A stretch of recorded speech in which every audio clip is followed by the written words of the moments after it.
Have you ever felt like you're working harder and harder, but your money just doesn't go as far as it used to? You're not imagining things. It's a phenomenon called inflation. And today, we're going to talk about why some people call it the most legal form of theft ever invented. Imagine you have $100. You could hide it under your mattress, put it in a safe, or deposit it in a regular bank account. A year later, you still have that $100 bill.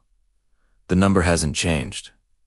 But what can you buy with it? Chances are, not as much. That's inflation in a nutshell. It's the silent erosion of your purchasing power. The money is still yours, but its value has been sneakily taken away. So, who's the culprit? Well, it's a bit complex, but a major driver is the expansion of the money supply. When central banks, like the Federal Reserve in the US, create more money, it's like adding water to a glass of juice. The total volume increases, but the concentration, the actual value of each drop gets. This new money is often used by governments to fund their spending without directly raising taxes.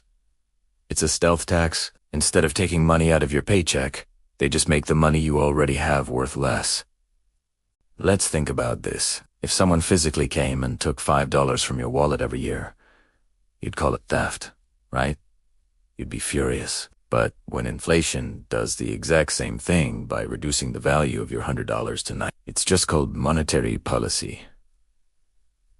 The outcome for you is identically you've lost $5 worth of buying power. But because it happens quietly, spread across the entire economy, nobody gets arrested. It's theft, but it's sanitized, institutionalized, and perfectly legal. This process also creates winners and losers. The first people to get the newly created money, usually governments, large corporations, and banks get to spend it before prices have fully adjusted. They get the full value. By the time that money trickles down to the average person, to you on me, prices for things like gas, groceries, and housing have already gone up. We're left holding the bag, paying higher prices with money that's worth less. It's a massive, yet hidden, transfer of wealth from the bottom to the top.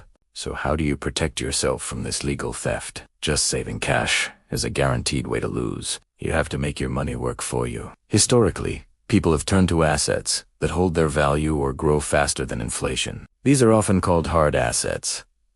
Think of things like real estate, which provides shelter and tends to appreciate over time, or precious metals like gold, which have been a store of value for thousands of years. They can't just be printed into existence by a government. Investing in the stock market, by buying shares of profitable companies, is another popular strategy. As companies raise their prices to keep up with inflation, their revenues and profits can also grow, which can drive their stock prices up. You're essentially owning a piece of the economy that is adapting to the inflationary environment. The key takeaway is this: inflation isn't just some abstract economic term. It's a real force that actively devalues your hard-earned savings and wages. It's a system that silently transfers wealth from savers to debtors, from the public to the state. Recognizing it as a form of theft isn't about being cynical. It's about understanding how the system works so you can take steps to protect your financial future. Don't let your wealth be silently stolen. Learn,